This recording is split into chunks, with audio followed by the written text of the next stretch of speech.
You know what everyone keeps saying? Just wait for the housing market to crash. Then you'll be able to afford a house. And I'm like, yeah, okay, I'll just wait for the crash, right next to everyone else who's been waiting since 2021. We'll all just camp outside Zillow together, refreshing constantly, eating ramen, living our best lives. Here's the thing though, that crash, it's not coming. And what's actually happening instead is so much worse. Make sure to hit that subscribe button because what I'm about to show you will make you want to move into a van. And honestly, that might be the smart play at this point. I'm the lazy finance guy, and I spend way too much time thinking about how the housing market looks like it should crash. Like, it really should crash. Prices have gone up 47% since 2020.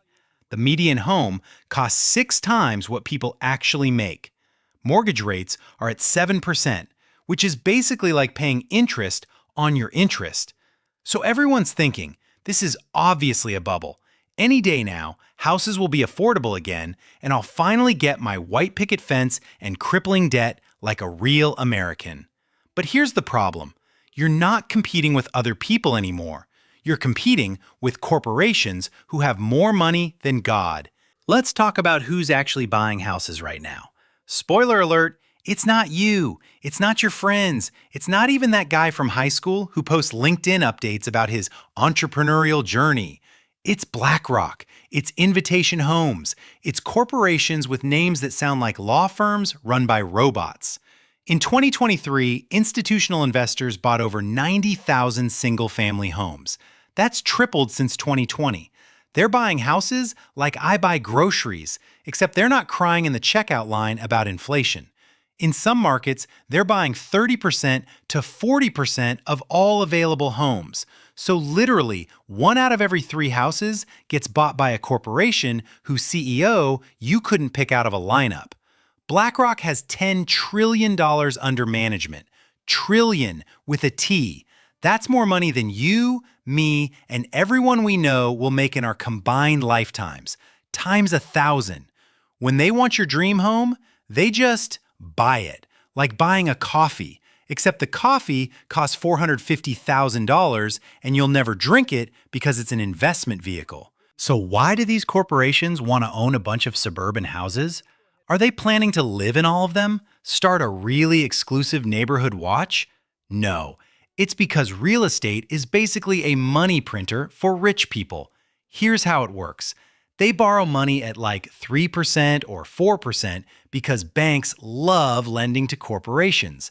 Meanwhile, you can't get approved for a credit card without providing your blood type and a character reference from your 3rd grade teacher. Then they buy the house, rent it out for 5% to 7% yield, and boom, they're making money on the difference.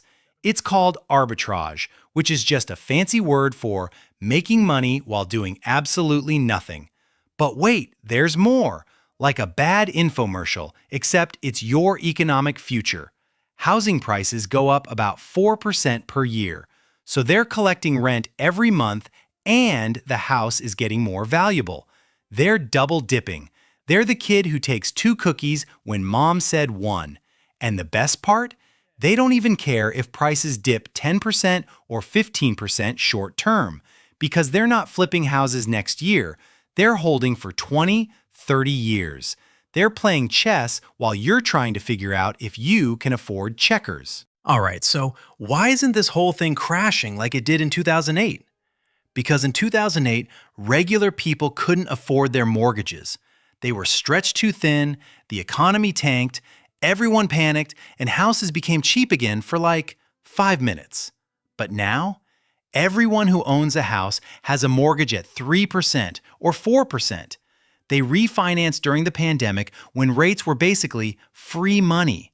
So they're not selling, because if you sell your house with a 3.5% mortgage and try to buy another one at 7%, your monthly payment literally doubles. You go from, this is manageable, to, I guess I'm eating ramen forever. So current homeowners are locked in like they're in a hostage situation, except the hostage taker is actually a pretty good interest rate, so they're just staying put. And if they're not selling, there's no supply. And if there's no supply and demand is still high, prices stay high or go higher, because apparently the laws of physics don't apply to housing. Meanwhile, institutional investors aren't selling either. They're holding long-term because they're not emotional. They're spreadsheets with bank accounts. So the only people selling are almost nobody. And the only people buying are corporations and very rich people. That's not a bubble about to pop. That's just the new normal.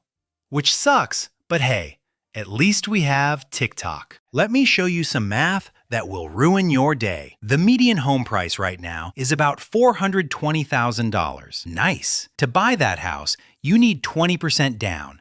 That's $84,000. Plus closing costs, another $10,000. So you need $95,000 just to get inside the door. Now, the median household income is $75,000 a year. After taxes, you're taking home about $55,000. If you save 10% of your income, which is honestly pretty aggressive for most people, that's $5,500 per year. So at that rate, it'll take you 17 years to save up $95,000. 17 years. That's assuming you never have an emergency, never get sick, never need a new car, never go on vacation, never have kids, never experience joy. Oh, and also assuming housing prices don't go up during those 17 years, which they will, at 4% to 6% per year. So by the time you've saved $95,000, the house costs $600,000, and now you need $120,000 for the down payment. Congratulations, you're on a treadmill that's actively trying to throw you off. And the treadmill is laughing at you. The treadmill owns 3 rental properties. You're not waiting for a crash, you're just losing in slow motion, while everyone tells you to stop buying avocado toast. So what does all this mean? It means we're creating a permanent renter class, which sounds dystopian because it is. Your parents bought a house in their 20s, single income, 3 kids, a dog, the American dream. They paid like $150,000 for a house that's now worth $500,000, and they think you're just not working hard enough. Have you tried just buying a house? Thanks, Dad. Why didn't I think of that? But if you can't buy a house, you can't build equity. You can't build wealth. You're just paying rent to BlackRock every month until you die. And once corporations own most of the housing, they control rent prices too.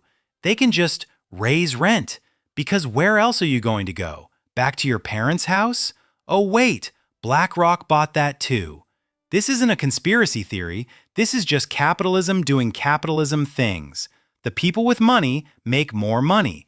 The people without money pay the people with money. It's the circle of life, except Simba never gets to be king.